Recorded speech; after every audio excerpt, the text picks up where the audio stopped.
You didn't read it wrong, Zoro has actually been arrested. Since he is a pirate, it would be normal for him to be arrested for any reason related to piracy, but this time he was arrested without having committed any crime. And that's exactly what I'm going to show you in this video. It all began in the land of Wano, where Frankie, Sanji, Robin, and Zoro were pretending to be locals, following Kinemon's orders to stay undercover and not draw any attention until Luffy and the others arrived from Big Mom's island. Frankie was disguised as a carpenter, working for an old, grumpy man who constantly huffed at him for doing the job too well. There was nothing left for anyone else to fix. Sanji was posing as a street vendor, selling frog oil, claiming it was a magical cure for any wound. Robin was disguised as a geisha. This old lady thought Robin was so beautiful that she was certain Sergeant Orochi would take notice, and she'd get a fat paycheck for the gig. And finally, Zoro didn't even need a real disguise. He played the part of a drunkard, hopping from bar to bar. He didn't even want that job in the first place, right?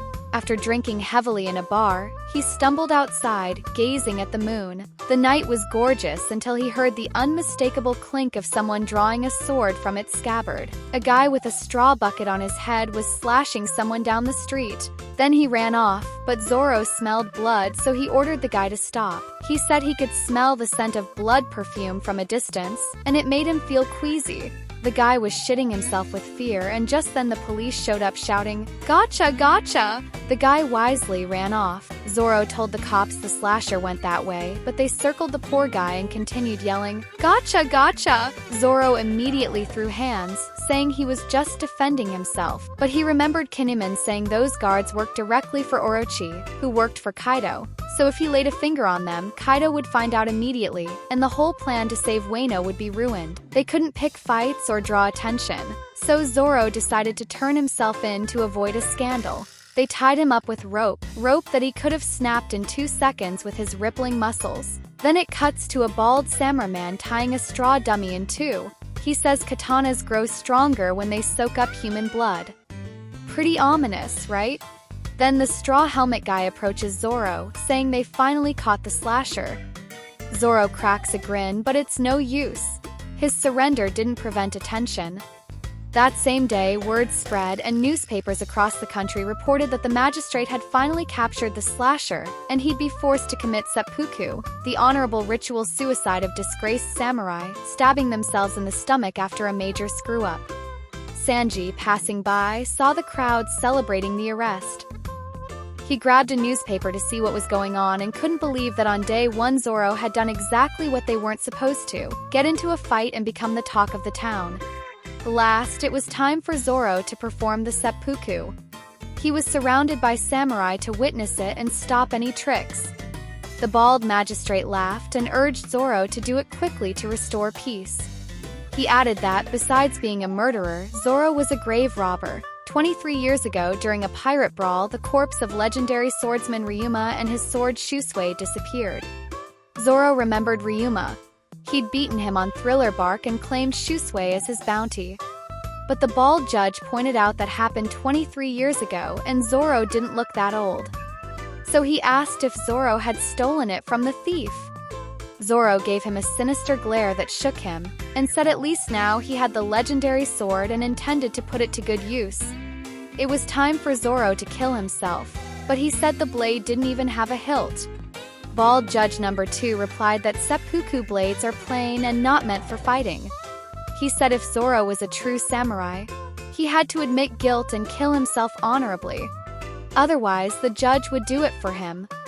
Then a haunting guitar samba started playing and Zoro said, "All right," stripped down and bade farewell. The judge told him not to cry like a baby. Crying was honorable. Zoro flexed his six-pack as the old man lifted the sword for the kill. He swung full force, but stopped at the last second, just inches from his throat. Crowd gaped. Zoro said, "I smell blood." He unsheathed a small blade and said the real slasher was him. He struck the bald guy with a raki slash, cutting his chest and obliterating him. Zoro struck a fierce pose and apologized to Kinemon, saying there was no way he was dying that day. Chaos erupted. The guards charged him, but Zoro mopped the floor with them using that butter knife-esque blade. Guards kept pouring in, and his tiny sword eventually broke. He tossed it aside and reached for his true swords. The guards were already getting shredded by that blunt tool. Imagine what had happened now he was actually armed. They yelled, "3 swords? This guy's crazy." Zoro unleashed a powerful Riki attack. Samurai kept charging, but Zoro showed what cut forward really meant. He summoned a dragon tornado midair, defeated everyone, and destroyed the area. After humiliating them all, he smiled and said the country's vibe was amazing. But in Wano, gossip travels fast, and within minutes everyone knew the slasher had defeated the magistrate and all the guards. At Frankie's carpentry shop, Frankie pretended surprise. "Wow, 3 swords? Never seen that before." His co-workers were baffled. How did he use 3 swords when 2 hands can only hold 2? Frankie said plainly. "He holds the 3rd in his mouth." Everyone burst out laughing, saying it made no sense. Frankie was too much. But mini-boss Rento was furious, telling them to get back to work before dark.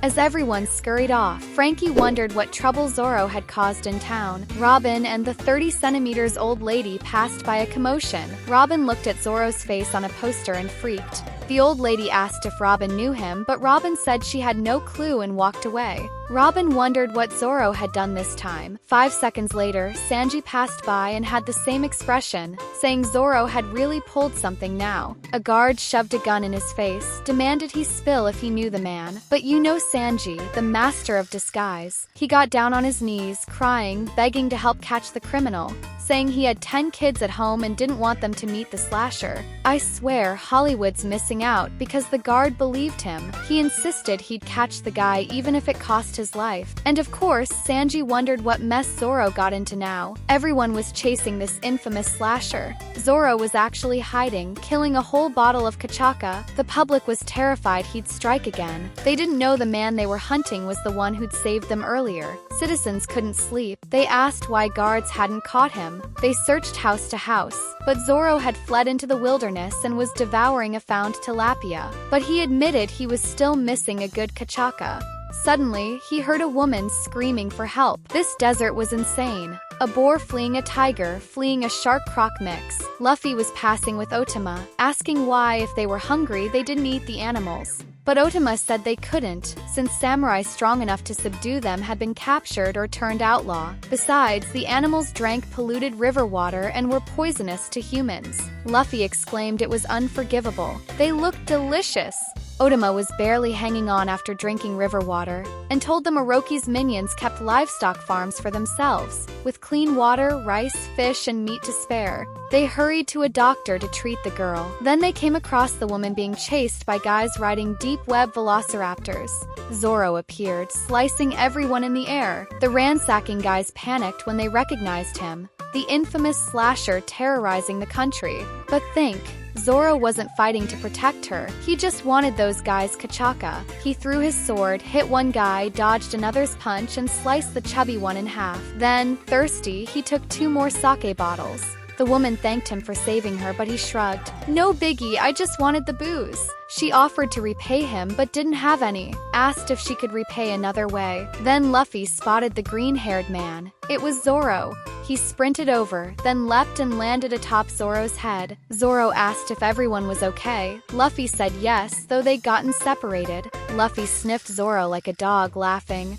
"Bring me that meat." Zoro said he'd hunted animals around here, so they had food. But Luffy warned, "Don't eat local animals, they're poisoned." And of course, Luffy said it while scarfing poisoned meat. But he survived much worse, like poison from Director, so it was no issue. Zoro said that must be why his stomach hurt. Luffy invited him along. They'd rescued Otama and were heading to a doctor. Zoro was shocked. This wasn't the time to eat. But Luffy said he'd eat fast. But things went south when Hawkins and his crew showed up. He's from the worst generation, addicted to Truco cards and working as Kaido's guard hunting Zoro. Now he's about to fight Luffy and Zoro but doesn't want to ruin friendships. So it's fight time. Hawkins draws his deck, declares their odds of living another month are 19%. He asks if they know who's behind all this, and tells them to leave if they value their lives. Zoro replies he doesn't care. Luffy's here to beat Kaido's face. Zoro tells Luffy to quit interfering. They were supposed to keep this secret. Luffy feigns ignorance. Hawkins sneers. But Zoro is even more furious when Luffy pulls a legendary sword from nowhere. Luffy says it's legit. Zoro demands to see, but Luffy declines, saying you wouldn't appreciate it. Zoro presses, but Luffy refuses, says a samurai's sword is his soul. Zoro's annoyed. They're dragging out, bringing Otama to the hospital. He snaps. You're a pirate, how do you have a samurai's soul? You don't even know how to wield that thing. He demands the sword, but Luffy refuses, saying he'll use it on everyone. He tells Zoro to handle the weaklings while he takes on the trickster, then shouts 6 in his face. Hawkins sends his men after Luffy and declares he'll show them how a true samurai fights. He flings away his sword sheath. Zoro nearly has a heart attack. He braces. Everyone expects him to slice 10 guys at once, right? But no, he starts punching them while holding the sword, warning them not to fire guns while he's holding it. He takes out the troublemakers. Surprisingly, Luffy also starts cutting through enemies, trips, and falls. Someone tried to sneak up and stab him, but Luffy, with eyes on the back of his head, punches his face. Zoro quips that Luffy really sucks with swords. Meanwhile, Hawkins starts using card magic and they keep fighting. Zoro's reflexes are spider-like. Even facing backward, he dodges blows from bald guy number 3. Luffy is kicking more than slicing with his Riki sword. But that whole scene was nuts. Luffy spins and snaps every sword in half. Then a fanboy of Sanji brandishes a 3-ton hammer to smash Luffy, but he dodges, creating a quake bigger than Tsukasa falling off a staircase. The ground opens and his team falls in. Luffy also falls but stretches, and Zoro takes advantage, cuts the Rapunzel guy's hair holding Luffy, causing him to fall in too. The hammer guy thought Luffy was a joke, so Luffy dunked his face into the dirt. Hawkins didn't budge. The gang begs him. The 2 devil spawn are too much, so Hawkins fights for them. Even the deep web velociraptor tries to eat Luffy, but Luffy judo flips it into Hawkins' face. Hawkins shows no mercy, drains its life using straw sword fruit. Creature dies on the spot. Luffy felt bad for the rattler. Zoro, furious with Hawkins for some reason, clears the way and lands a sword strike that decapitates the guy. Neither one expected it. Hawkins' head glowed, and an identical mark appears on one of his subordinates' faces. Bam, they die instantly. Hawkins casually recovers and unleashes another. Luffy asks how he's still alive. Hawkins' arm turns into straw, and a smaller straw creature bursts out of his body, marked with the same cut as his subordinate's head. Hawkins explains he just sacrificed a life. The straw dolls represented each subordinate's life. His fruit can store people inside him, so damage goes to allies, not him. If he has 10 dolls, he can fight 10 times over. He invites them to play a card game, and 10 kilometers of straw streams from his sword. He summons a nearly Kaido-sized scarecrow gladiator with nails, radiating dark energy, wearing Ace's necklace for mockery. Hawkins warns he's no fool to fight 2 worst-generation pirates mano a mano. The scarecrow laughs. Zoro admits he's going to need more than expected. Just before they fight, Hawkins pulls the full reversed card. The subordinates freak out. One even orders them to cut Hawkins. Luffy is still holding the sword when Zoro crashes through opponents. Luffy asks what he's doing, but sees the girl's about to become NPC, non-playable character. Opponents keep coming. Hawkins orders them back, but they keep charging. Luffy unleashes a Gatling gun and knocks them back, but it gets bad quickly because Hawkins drew a strong card, Pursuit, and got it on the first draw. Not even Mbappe can outrun him now. The Scarecrow's aura darkens. It chases the trio, Nail's baseball bat in hand, laughing maniacally. But sometimes you flip the script. Brace yourself because Zoro is about to leave you breathless. If you don't want this freak showing up at your door to pull your leg, smash that subscribe button. The monster was nearly on top of them. Zoro tells Luffy to protect Otama. He's got this. He strips down and says this is easy. He throws a test strike. Scarecrow blocks easily. Zoro grins. This is a worthy foe, and a monster that size blocking a swordsman 10 times smaller is impressive. Zoro blocks the huge bat 10 times in a row too. They trade insane blows. Zoro handles it all, but Luffy couldn't keep up and crashes to the ground. Hawkins readies the final blow, but Zoro blocks it again. The creature was about to flatten them. Luffy tells him to hang on. A sinister aura forms around Hawkins. He senses he's tough. Zoro goes gorilla mode. His biceps get bigger than that giant head of yours. He blocks and flings the scarecrow away. The monster ready to slash, but not on my Wi-Fi, buddy. Hawkins is dirty. Fakes an attack at Zoro but pivots to hit Luffy. Biggest mistake of his life. That was messing with the captain. Zoro slashes off the scarecrow's shoulder,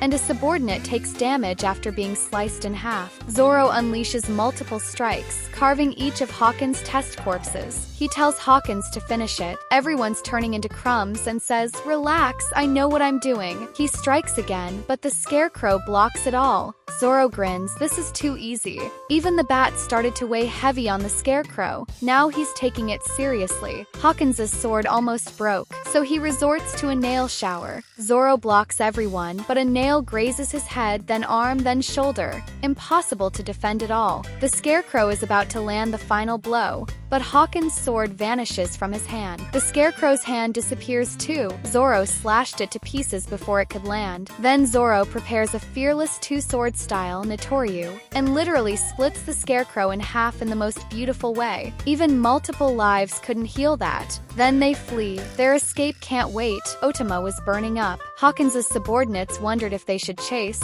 but he read the cards. Someone would find the way out, and they shouldn't waste time. Zoro said Hawkins' power was infuriating. He'd almost become a sieve of holes. Luffy noticed Otama had 90 degrees Fahrenheit fever and told Zoro to hurry. They sprinted, but screeched to a halt when they nearly collided with a rock. Zoro got lost. Luffy scolds him for losing his way in his own country. Luffy, the master of directions, says they don't have time to waste, tells them to go right. But thank goodness, the woman they rescued appears and tells them to go left. She says they're strong, and the kids wonder who she is. She can't believe they escaped Hawkins. She says her name is Tsuru, and she's the woman who was flirting with Zoro earlier. She's Kinemon's wife, and she'd been hiding in the dog's tail all along. Nobody knows how she survived that scarecrow blow if not even the dog did. They see Otama's condition worsening, so Tsuru starts treating her. If it were up to those two, the girl'd be goners.